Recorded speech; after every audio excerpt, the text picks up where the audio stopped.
What's up, dudes? I'm Mike from Woodworks. I just made an outfeed table for my Ridgid R4512 table saw.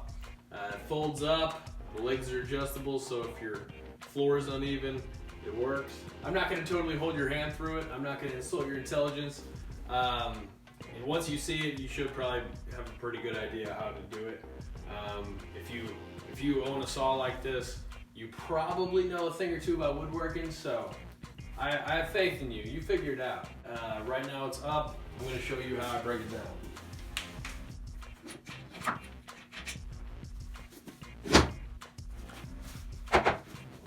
And just like that. And I can pick up the table saw, move it or wheel it around the shop, and I'm not sure anyone's done one quite like this. I know I've seen some YouTube videos and some pictures and stuff of how other people have done it. This is my own design, as far as I know anyway. There's a lot of ways to do it. I know all the designs I saw, they have their pros and their cons. This is what I came up with and what works best for me. So all you got to do to set it up is just put your level on there, stand back, hold it out. But yeah, loosen up the threaded knob, make sure that side is good, and then move it over.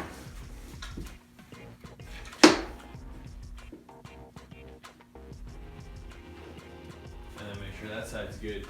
And since the legs are adjustable, you don't have to worry about the floor being uneven. So once you remove this end cap, you can pretty much see how everything works. This is the complicated part, because you have to make sure you work around the fence. You can see, so this T-track right here, at the narrowest point, it's about 7/16. So I went to Home Depot and got some fully threaded bolts that were like 1.5 inches long that were had heads on them that were about 7/16. So basically I could slide them down in there, and then I bought lock nuts and washers for the bottom, and whenever you tighten the nut, obviously that's not going to turn. So you want this piece to be strong because it's kind of holding everything together. So I chose, I think, red oak for that. The rest of it's all made out of MDF. And you can see that I have 4 bolts evenly spaced out along that rail. This is a 30-inch piano hinge. The piece of red oak that I ripped was 2 3/4, and that is resting against the back of the saw. So with that 2 3/4 rip, I have enough room for that fence to move freely. So the first thing I did was put that red oak on there, and then I just temporarily attached that piano hinge just to see what the gap would be from the table saw surface, you know, how thick I would need to build up my material. And that was about 1 3/4 inches. So I wanted to make this whole thing right here, this right here, I wanted to make this about 1 11/16. Before I forget, the top is 40 inches wide. I just made it that big. I didn't want it larger than that. You probably could go wider if you wanted. But this is the key measurement here, 32 inches. You can probably get by with maybe 32.5, 33 inches, but you have to make sure that it's, you know, like about 32 inches, because when it folds down, if it was any longer than that, it would hit the ground. So the little ply spacer I have, as well as the MDF, that's 32 inches, and I did that so I could have 4 inches on this side for the legs to fold up and 4 inches on this side. Looks like I ripped them to 9 inches, and I wanted to keep that fairly, you know, further this way, because whenever the legs fold up, that center support for the legs, it's gonna go right up against that. So now that you've seen all that, I'm gonna show you the back of the legs. You know, it's nothing special, just pocket hole joinery.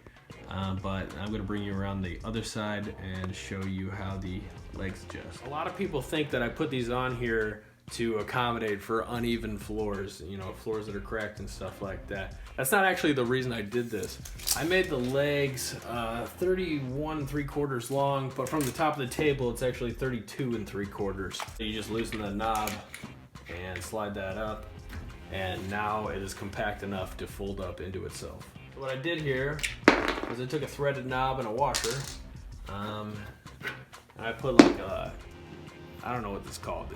It's like a carriage bolt in a way that it's got that square right there. So whenever you tighten it from that side, it digs into the MDF and it's not going to want to turn on you. I routed out this slot at 8 inches deep and 2 1/4 wide, and I made a piece that would fit in there nicely. And then I just drilled 2 holes there and cut it out that area between them. You can stick your bolt in that side, put your washer on, and your threaded knob. I think only Lowe's carries these, or you can get them on Amazon or something.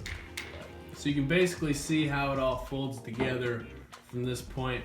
That oak rail that I added here, it is not long enough to extend and hit these knobs. If it did hit the knobs, it wouldn't fold up correctly. Like I said earlier, I put eye hooks here if I ever wanted to connect string or chain or something to it, so it, it couldn't swing out, but I think that's all right. If I made that piece right there 32 inches, I made sure this was like 32 1/4, so I'd have at least 1/8 of an inch on this side, so it wouldn't want to hit each other. So this is what I was talking about before.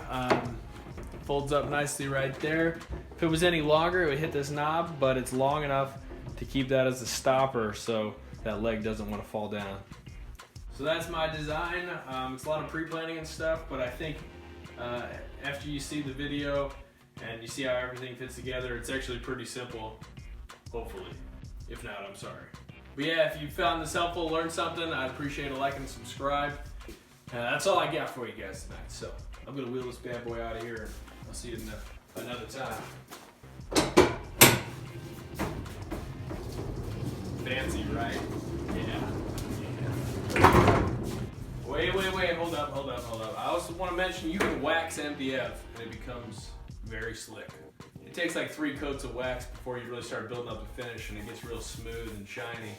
But buy a whole can, just go at it. See you guys.